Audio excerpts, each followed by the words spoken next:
décidé d'entamer dès la semaine prochaine une série de contacts visant à consulter les leaders politiques et sociaux les plus représentatifs. Félix Tshisekedi veut redéfinir la cartographie politique en République démocratique du Congo. D'un ton ferme, le 5e président invite toutes les couches sociales à se joindre à lui dans l'objectif de former l'union sacrée. Union sacrée, oui, mais contre qui? Pendant que se déroulent les consultations que certains qualifient de présidentielles, dans quelques états-majors politiques, les réunions aussi se multiplient afin de peaufiner de stratégies de repositionnement face à cette grand-messe. Au Front commun pour le Congo, des rencontres se sont multipliées jusqu'à l'imposition d'une retraite. Joseph Kabila Kabange a-t-il peur? Visiblement imperturbable, serein, les camps Lamuka que dirige actuellement Martin Fayoulou n'a pas répondu favorablement à l'invitation de Félix Tshisekedi.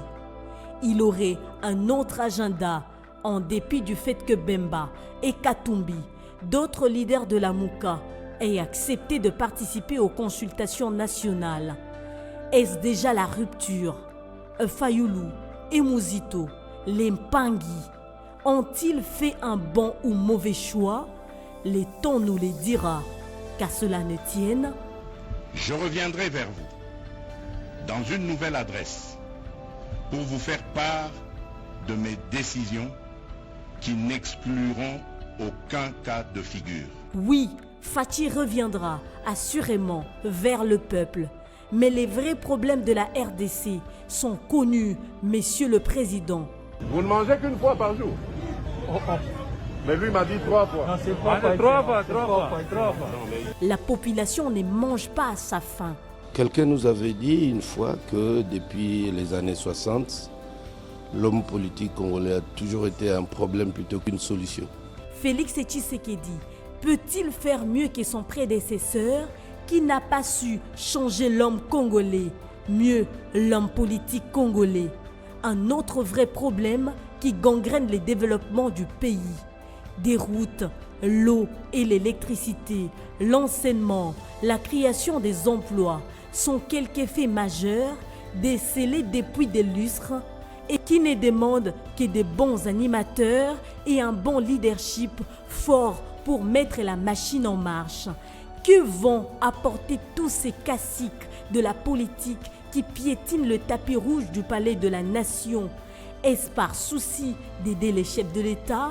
Est-ce pour leur propre repositionnement politique? Il faut seulement constater comment les personnalités religieuses arrivent en ordre dispersé, chacun avec sa dénomination. L'unique organe de régulation des églises en République démocratique du Congo. Ce sont quelques exemples décelés afin de tirer la sonnette d'alarme. Les consultations, oui, Monsieur le Président, les peuples attendent plus.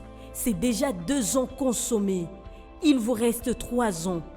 Il est certes vrai que c'est une mandature émaillée par plusieurs embûches et embuscades. Tapez, tapez alors, tapez du poing sur la table. Peut-être que la table se brisera et les Congolais pousseront enfin un ouf de soulagement durable. Bonne Fachi, béton. Donc c'est ça.